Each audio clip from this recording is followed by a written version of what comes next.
Iya Bob, gimana Bob? Saya overthinking ini Gus. Apa itu? Saya kan ikut Gus ke sini, ikut belajar juga. Tapi saya kadang mikir, kenapa kita tuh harus berbeda posisinya Gus? Saya bedanya bantu-bantu Gus sebagai guru saya, enak gitu. Jadi kadang saya, kenapa di antara kita itu harus ada yang berbeda gitu. Pangkatnya inilah, kan saya pengen sama kayak Gus. Jadi menteri juga misalkan kayak gitu. Tidak usah risau Bob. Pada dasarnya kita ini menjalankan apa kehendak Allah. Karena pada dasarnya selain ikhtiar kita usaha, sebetulnya kedudukan, posisi, jabatan, atau kita pada posisi tidak mendapatkan jabatan apapun, itu pada dasarnya adalah kemaha kehendak Allah untuk mengangkat derajat atau menurunkan derajat. Itu semua adalah hak wewenang Allah. Sebetulnya Allah memiliki satu nama, asma yang bernama Al-Mu'izzu, yang memuliakan. Di sisi yang lain Allah memiliki nama Al-Mudhillu, yang memuliakan dan yang merendahkan. Jadi semua itu Allah yang memiliki kewenangan. Tugas manusia hanya berikhtiar, menjalankan semua kewajiban. Nah, soal takdir Allah yang menentukan. Itulah yang membuktikan bahwa kita sebetulnya sama. Pada dasarnya Allah sudah merancang dan menentukan takdirnya. Suatu saat saya bisa mungkin dimuliakan dengan dinaikkan derajatnya. Pasti. Seorang Jangan pernah lelah untuk berharap keagungan Allah dalam memuliakan diri kita. Seorang Bobby jadi wali kota Medan. Wah, sangat mungkin. Sangat mungkin. Karena itu bagian dari Al-Mu'izzu. Tapi lebih lanjut membahas Al-Mu'izzu, kehendak Allah untuk memuliakan. Bagusnya kita bahas dengan tamu yang kita tunggu-tunggu. Oh iya Gus. Mungkin beliau sudah datang. Gus Kausar. Gus Kausar. Coba kamu lihat di depan. Siap-siap, saya lihat dulu Gus ya.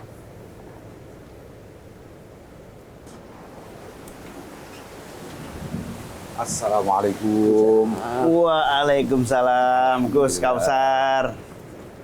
Matur nuwun, Ramadan ini. Waduh, alhamdulillah. Ngaji ini di Jakarta ini. Terima kasih Gus sudah rawuh di sini. Alhamdulillah. Tepat sekali kita sedang membahas untuk para pemirsa Asma Allah, Asmaul Husna. Kali ini kita membahas tentang Asma Allah Al-Mu'izzu, yang maha memuliakan, dan juga Al-Mudhillu, yang maha merendahkan. Nah, pemirsa, alhamdulillah kita telah kehadiran seorang kiai yang terkenal dengan Gus Kausar. Gus, sebetulnya apa makna Al-Mu'izzu dan bagaimana sesungguhnya keagungan Allah dalam sifat yang memuliakan ini?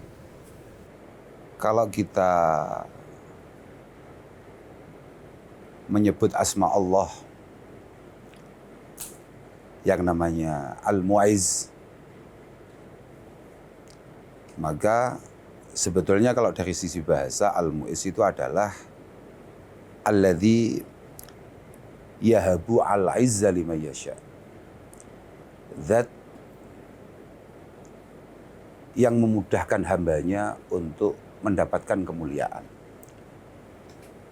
Ayil muyassir li ibadihi al-izzah, yang memberi kesempatan kita untuk mendapatkan kemuliaan di sisinya. Berarti kalau begitu al-mudhil adalah sebaliknya, yang membiarkan kita, naudzubillahi min dzalik, untuk pada akhirnya menjadi hamba yang hina dina di hadapan Allah Subhanahu wa taala. Kira-kira begitu. Jadi sebetulnya kata-kata Al-Mu'izz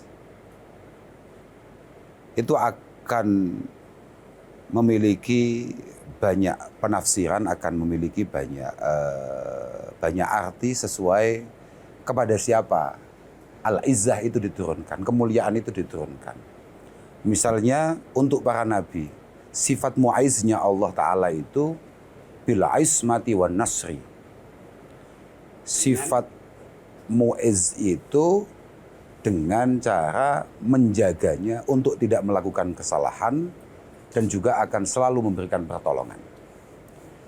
Kalau untuk para kekasihnya, untuk al-auliya al-arifin, maka bil hifdzi wal wijahah,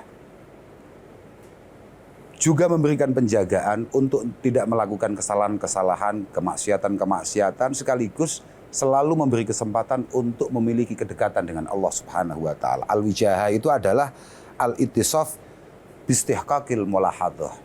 Kemampuan seseorang untuk terus menyadari bahwa Allah selalu mengawasi. Allah selalu berada dalam setiap nafasnya, dalam setiap geraknya. Kalau untuk muti, nah ini kita punya potensi ini. Artinya sangat terbuka sekali potensinya untuk kita masuk ke situ. Al-muti itu tetap al-mu'iz akan bekerja, al-i'zaz ya. Mu'iz itu kan diambil dari a'azza yu'izu i'zaz mu'iz. Nah, mu'iz itu kalau untuk orang yang memiliki ketaatan akan selalu dimuliakan oleh Allah Subhanahu wa taala walau kana faqira. Nah, ini kan karena saya melihat Mas Bobi ya. Mungkin di mata kita Mas Bobi ya begini-begini saja. Tapi bisa jadi dengan ketaatannya sangat luar biasa di sisi Allah Subhanahu wa taala. Al-muti, yang taat kepada Allah Al-muti, itu ya. dimuliakan Betul, oleh al-muti. Allah di sisinya. Betul. Sebelum kita lanjut, kita beri kesempatan pemirsa. Kita akan terus bersama Gus Kausar dalam Asmaul Husna, insya Allah berkah.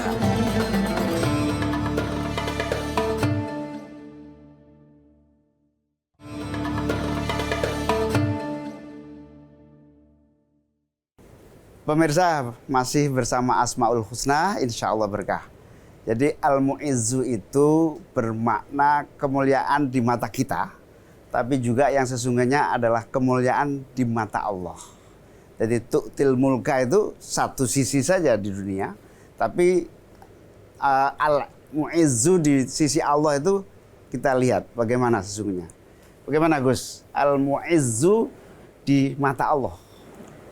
Al-i'zaz, kemuliaan itu kalau menurut Allah Subhanahu wa taala itu adalah idza aradallahu i'zaza 'abdi qarabahu min bisati wa ahhalahu limunajati. Orang di awal tadi saya kan sudah matur bahwa al-mu'iz itu di antara sekian banyak maknanya adalah al-muyassir li ibadihi al-izzah, yang memberi kesempatan, memberi kemudahan kita sebagai hamba untuk mendapatkan kemuliaan. Caranya bagaimana? Kita akan diproses oleh Allah Subhanahu wa taala untuk memiliki kenyamanan, ketenangan, keseriusan mendekat kepadanya. Berarti kalau begitu al-mudhil itu sebaliknya. Kalau kalau bahasanya adalah idza aradallahu idlala abdi, ketika Allah ingin menghinakan seseorang dari sekian banyak hambanya, maka rabatahu Allahu bisyahawati wa hala bainahu wa baina kurbi. Dia akan dibuat untuk sibuk mengurusi atau memenuhi nafsunya, syahwatnya, kemudian tidak diberi kenyamanan untuk membangun kedekatan dengan Allah Subhanahu wa taala. Itu al-mudhillu. Betul. Kira-kira begitu. Jadi al-mudhillu itu wujudnya bisa jadi akhirnya kehidupan kita menjauh dari Allah. Betul. Menjauh Betul. dari Allah sehingga kita tidak mendapatkan rasa nyaman untuk dimudahkan beribadah. Betul. Karena makanya tadi kan saya kasih contoh misalnya al-muti itu tetap menjadi sangat istimewa di sisi Allah walau kana faqiran. Mungkin di tengah-tengah masyarakat dia tidak punya apa-apa, bukan siapa-siapa.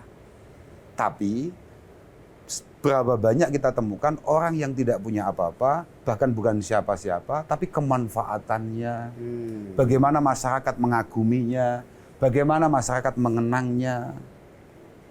Dan berapa banyak orang yang di mata kita sangat luar biasa, tapi sebetulnya ya mungkin mohon maaf dari sisi finansial, ekonomi, atau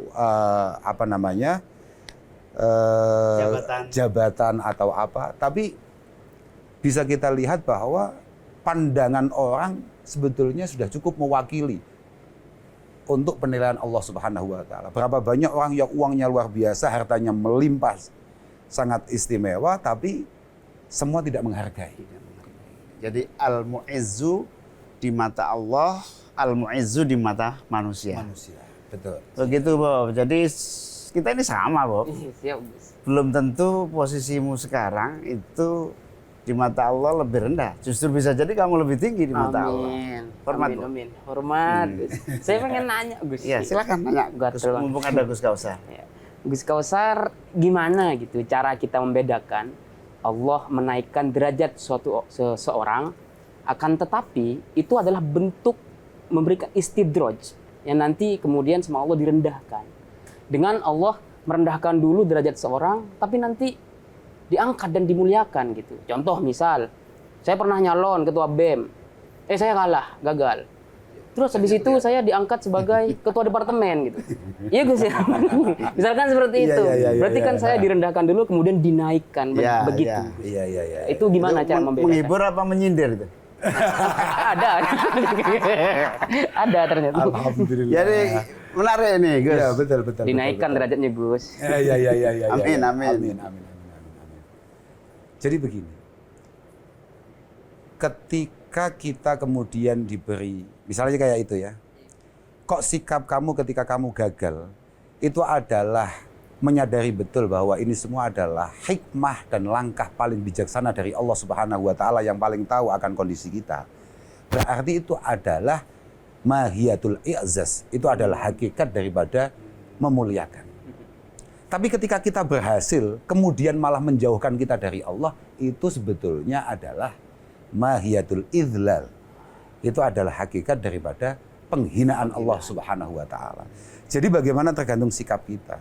Kita tidak perlu menilai orang lain, tapi bagaimana kalau situasi itu terjadi pada kita. Kalau kemudian semua situasi itu ada potensi membuat kita semakin dekat dengan Allah Subhanahu wa taala, maka insya Allah al-izzah bisa kita gapai. Tapi kalau ternyata keberhasilan-keberhasilan, pencapaian-pencapaian duniawiyah itu semuanya membuat kita jauh dari Allah Subhanahu wa taala, hati-hati. Siapa tahu itu adalah istidraj yang tadi kamu bilang. Yang pada akhirnya kita kena sifatnya Allah Ta'ala al-mudhil. Nah, kira-kira begitu, saudara. Iya, jadi nasihat untuk saya ini. Bahwa pada dasarnya apa yang kita raih belum tentu baik. Kalau itu berhasil belum tentu baik. Tapi apa yang menjadi kegagalan kita bisa jadi menjadi lebih baik. Karena tergantung sikap kita. Jadi kegagalan seseorang atau kegagalan kita meraih satu posisi tertentu bukan berarti itu sebagai hukuman ataupun sebagai perendahan oleh Allah. Bisa jadi murni kebijaksanaan Allah yang paling tahu mana yang paling maslahat buat kita, mana yang terbaik, dan itu butuh latihan, saudara kita. Bobi. Itu butuh latihan. Kesadaran itu butuh latihan. Nah, dan Ramadan adalah momentum yang tepat untuk melatih diri bahwa semuanya di tangan Allah Subhanahu wa taala. Begitu juga yang berhasil. Belum tentu yang berhasil itu sebagai bagian dari al-mu'izzu, karena kemudian ketika berhasil mencapai kemenangan itu, kamu menjadi ketua BEM, belum tentu akhirnya justru menjauhkan dirimu dari Allah Subhanahu wa taala. Tahun depan saya nyalon lagi ketua BEM. Bagus. Para pemirsa, kita akan lanjutkan Asmaul Husna, insya Allah berkah setelah yang satu ini.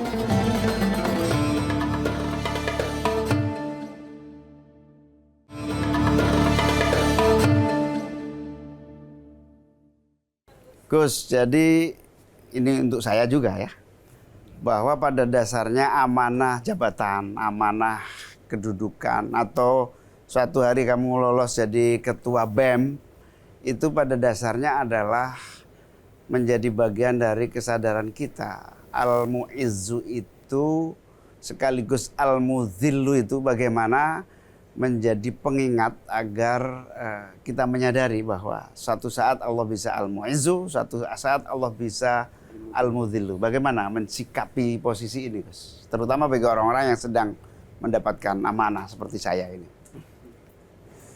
Jadi begini Gus, bahwa madaru kulli sa'adatin, kunci dari semua keberuntungan fid dunya wal akhirah itu adalah at-taqwa.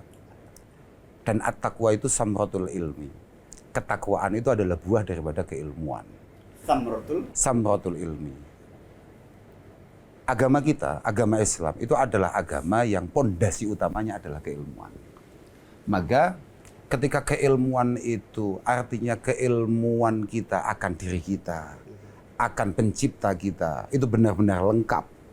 Maka potensi untuk membuat kita sesuai dengan apa yang diridhoi oleh Allah Subhanahu wa taala dimanapun Allah meletakkan kita, itu akan semakin terbuka. Kayak panjenengan sebagai, mohon maaf, sebagai pejabat dan kami sebagai masyarakat, sebagai rakyat, masing-masing dari kita ini sebagai orang Islam kan sudah pernah dinasihatkan oleh Rasulullah Shallallahu Alaihi Wasallam, sama-sama memiliki tanggung jawab dan kewajiban. Ad-dinun nasihah. Rasulullah mengatakan ad-dinun nasihah. Para sahabat bertanya, untuk siapa nasihat itu? Lillah, wali kitabihi, wali rasulihi, wali a'immatil muslimin, wa ammatihim. Kami sebagai rakyat berkewajiban untuk, kalau kita lihat di beberapa literasi syarah yang kita baca, itu diantaranya adalah bi'ayyang qada li ta'atihim fil haq. Kami sebagai masyarakat berkewajiban untuk mentaati, untuk mensupport, untuk selalu mendukung hal-hal kebijakan-kebijakan yang baik yang panjenengan bangun, yang jenengan canangkan. Bahkan kami berkewajiban walayahuja alaihim idza jaru. Kami ini oleh agama diperintahkan untuk tidak keluar atau dalam tanda kutip demo kalau jenengan salah sewaktu-waktu. Wa yudzakirahum birifqin wa lutfi. Kami juga berkewajiban untuk membangun komunikasi supaya kami punya kemampuan untuk mengingatkan panjenengan dengan cara yang halus dan sopan. Bahkan kami masih berkewajiban wa yu'allifa quluban nasi li ta'atihim. Kami harus membangun suasana bahwa panjenengan adalah pejabat yang layak untuk ditaati. Tapi di saat yang sama, panjenengan sebagai pejabat juga punya tanggung jawab yang tidak kalah luar biasanya, beratnya. Misal, diantaranya bi'irsyadihim lima salihim. Bi'irsyadihim lima salihihim ad-diniyah wa dunyawiyah. Jenengan harus selalu memastikan bahwa keberadaan panjenengan sebagai pejabat ini semuanya semata-mata untuk kemaslahatan kami sebagai rakyat. Wa kafil adza anhum. Jenengan harus memastikan tidak ada kebijakan yang membuat kami, mohon maaf, tertekan, tersakiti, terdolimi. Wa ta'limihim ma yanfa'uhum. Jenengan harus ada untuk memastikan bahwa pendidikan, kesejahteraan, keamanan dan lain sebagainya itu ada untuk kami. Wa i'anatihim qaulan wa fi'lan. Panjenengan sebagai pejabat harus benar-benar menolong, ada di tengah-tengah kami. Tidak hanya kalau kata Bapak Presiden omon-omon, tapi juga nyata dalam perbuatan. Kira-kira begitu. Ya. Kira-kira begitu. Jadi, dan ini butuh ilmu. Betul. Butuh ilmu untuk, artinya pemimpin butuh ilmu untuk memahami bahwa masing-masing dari kita punya tanggung jawab yang harus kita penuhi. Jadi jelas sekali salah satu kewajiban kita baik sebagai pejabat ataupun sebagai rakyat adalah terus mempertebal ketakwaan. Nah, untuk sampai kepada ketakwaan itu butuh ilmu. Betul. Memahami itu adalah salah satunya adalah memahami tentang tugas dan tanggung jawab masing-masing. Rakyat seperti yang tadi Gus Kausar sampaikan dengan amat sangat jelas. Ya. Pemimpin dengan tugas dan amat sangat pasti untuk bisa memastikan. Khusus ini saya boleh kasih nasihat ke jenengan nggak? Monggo, Gus. Sangat kita tunggu. Khusus ini. Artinya karena ini kebetulan urusannya masalah jabatan. Bahwa Al-Imam Abil Hasan Al-Mawardi mengatakan al-ajab mim malikin istafsada ra'iyatahu wa huwa ya'lam anna izahu bi ta'atihim. sangat aneh, sangat tidak masuk akal. Ada seorang pejabat, ada seorang pemimpin yang kemudian melahirkan satu kebijakan yang menyengsarakan rakyatnya, padahal dia tahu dia menjadi pemimpin, dia dimuliakan banyak orang karena ketaatan dan kepercayaan rakyatnya. Sebuah nasihat yang amat sangat penting, bahwa memastikan sebuah keputusan itu benar-benar membawa solusi, kira-kira gitu. Betul. Benar-benar Betul, membawa betul. solusi. Benar-benar membawa kemudahan. Kemudahan. Nah, maka butuh keilmuan, butuh niat yang tulus dan lain sebagainya. Jadi keilmuan pun ada dua, Gus ya. Keilmuan agama supaya kita tidak sesat jalan. Betul. Keilmuan cara menghadirkan solusi dan kemaslahatan. Betul, betul. Makanya selalu begini. Misalnya kayak Imam Nawawi menyarai itu. Imam Nawawi menjelaskan kata-kata wali ammatihim. Di antaranya beliau langsung mengatakan wa ta'limihim ma yanfa'uhum fi dinihim wa dunyahum. Wadunya. Artinya ini adalah, mohon maaf, pendalaman keagamaan itu juga pemerintah harus hadir di sana.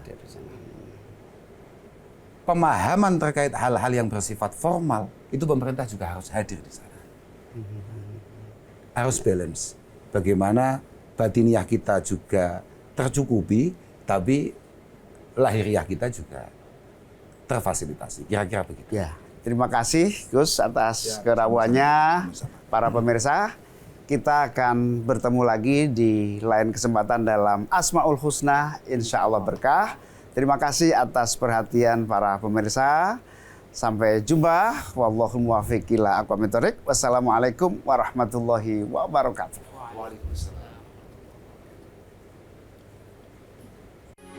Metro TV. Jelajahi cara baru mendapatkan informasi. Download Metro TV Extend sekarang.